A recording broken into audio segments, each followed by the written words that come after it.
nikasikia kwamba ati yule mtu ambaye alikuwa unaungua ni mwili ya Dr. Robert Ouko.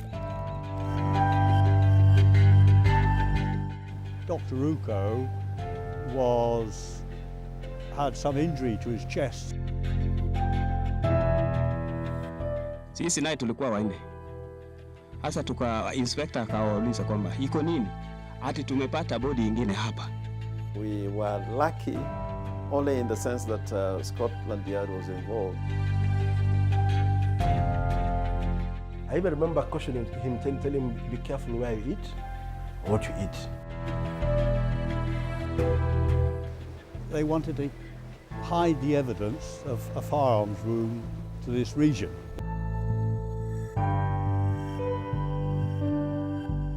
That when these people murdered my brother, they left the lamp burning.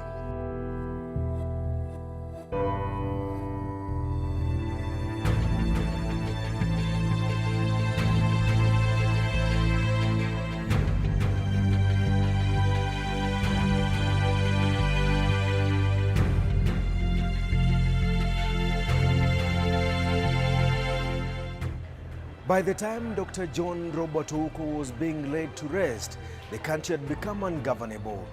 University students were engaging police in running battles as civil societies were demanding for nothing less than the prosecution of Ouko's killers. The Kanu regime was caught between a murder and politics. The government of the day had to look for something. Tonight on Case Files, Troon's Diary.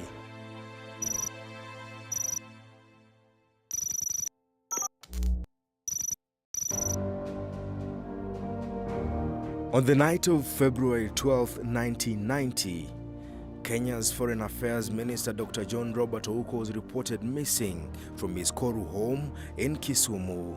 His charred remains were discovered 2 days later, 7 kilometers away from his home on the hills of Gotalila. The hills ran into the Sondu River that separated Kericho and Kisumu counties. It was Koru that the Scotland Yard team visited days after the autopsy on Robert Ouko's remains. Troon's team had made a conclusion that the soft-spoken minister had not committed suicide, as the government wanted the public to believe, but he had been brutally murdered. In fact, it's marked of a brazen political assassination. I saw Colenso a day or so later and said, look, I need what you want me to do, because if you want us to investigate this, or help you to investigate it, we investigate the murder investigation. No, he said, it's a suicide. Well, I said, well, if you don't give me any terms of reference, I shall be leaving the country within the next 48 hours. John Troon, the lead investigator, told Case Files they first had to establish their terms of reference. Didn't accept the original ones they gave me, so I wrote my own terms of reference, which I still have, and the commissioner reluctantly, and Oyugi, accepted them. So that gave me control of the investigation, reporting to the commissioner. I had to report to somebody, of course, so I had to be the commissioner. He wanted me to report to the local police officer down in Kisumu, and I said no, because he was involved in the investigation, and quite frankly, he hadn't made a good job of it, and it was covered things up. I said no, the only person I could really report to is the commissioner himself, which I did. A team of 60 police officers was placed under him. Troon was to oversee a complex homicide investigation that had heavy political undertones. And Ian West, a very, very experienced and well-known forensic pathologist, and I've done many, many murder investigations with him. He found evidence, of course, which is history now, he found evidence there that either Kavisi missed, or I suspect he didn't really miss, but he didn't want to disclose it because he's under duress not to do so. John Troon says from the onset, there was a lukewarm reception from senior police officers and top government officials. Troon's first visit to what he believes was the scene of Ouko's murder revealed disturbing and painful final moments for the Foreign Affairs Minister. It was obvious the scene had been set up, there's no doubt about that, and later on the evidence suggests quite strongly that it was set up. by the Kenyan police officers involved in the case at that time to make it look as if it was suicide. I had to rely on Kenyan officers helping me, of which a certain percentage of them were corrupt. They were special branch officers, and they were not helping me, not helping the Kenyans people. They knew that he was murdered, and they were obstructing me all the way through. Trun told case files the fact that Ouko was shot dead at the scene where his body was discovered suggested that the minister was either picked up by people he knew or individuals who posed as his colleagues turned abductors. Dr. Ouko was taken from his bedroom or his study out into the yard, and he struggled. He realised what was going on. He struggled, tried to run away, and he twisted it and broken his ankle. And he was struggling, and someone shot him, panicked and shot him in this region here, which was not fatal at that time. But it was obviously he was going to die from it, no doubt about it, but it may have taken an hour or 15 minutes to die. So they panicked. They were going to take him to Nakoro, I believe, but they couldn't do that because the man was... So they took him down 7 kilometres away to Gotalia and knelt him down. He was still alive, and they had just murdered him there and then. Ouko was shot while in a kneeling position. Dried blood running down the sides of his eyes indicated that after being shot, he fell on the weight of his body, but it was later moved and placed in a lying position.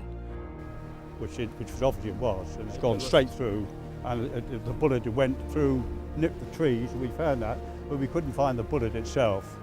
It was like looking for something, a needle in a haystack. But we found evidence of the trajectory, and by virtue of that, we concluded that Ouko was kneeling down with his head slightly bent forward when he was shot through there.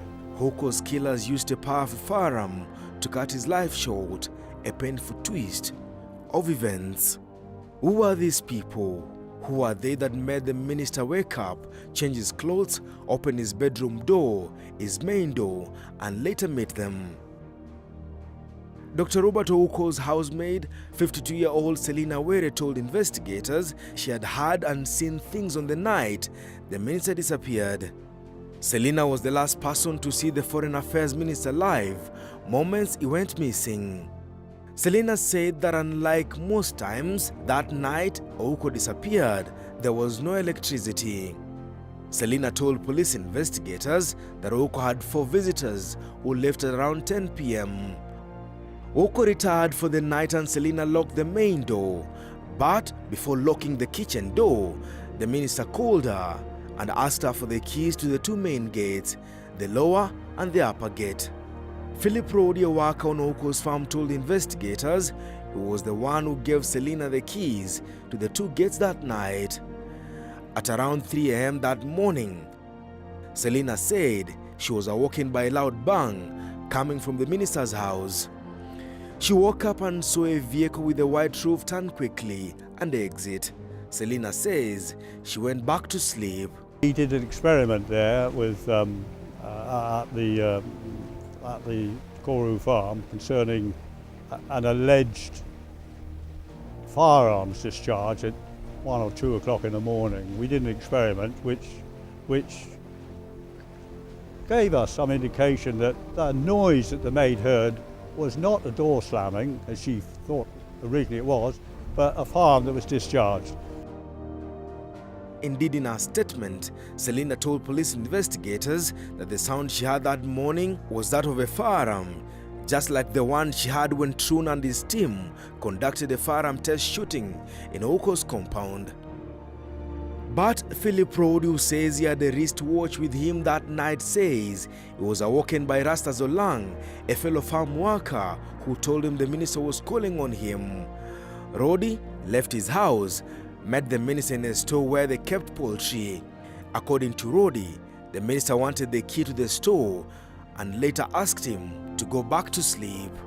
Another farmhand told investigators that indeed he saw a motor vehicle in Ouko's compound the night he disappeared.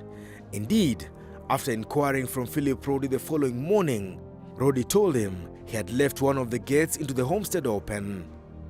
Strangely, while the workers heard the sound of a firearm and a car speeding off, Rodi told the police he did not see or hear any sound. What was the minister doing up so late? Why did the minister decide to visit his poultry in the dead of the night? And why was he asking for a key to the store at 2 a.m. in the morning? All the farm workers who claimed to have seen the minister that night told investigators he was wearing gumboots and had his firearm around his waist. There were no lights on the farm that night, so it's not clear how they managed to identify all the items the minister had on him. It appears the minister was waiting for people he knew. Selina said the following morning, she noticed the bedroom door was slightly open when she went to inform the minister that his breakfast was ready. Selina told the London team that the minister was a meticulous planner. If he was planning to travel, he will task Selina to wake up an hour or so before.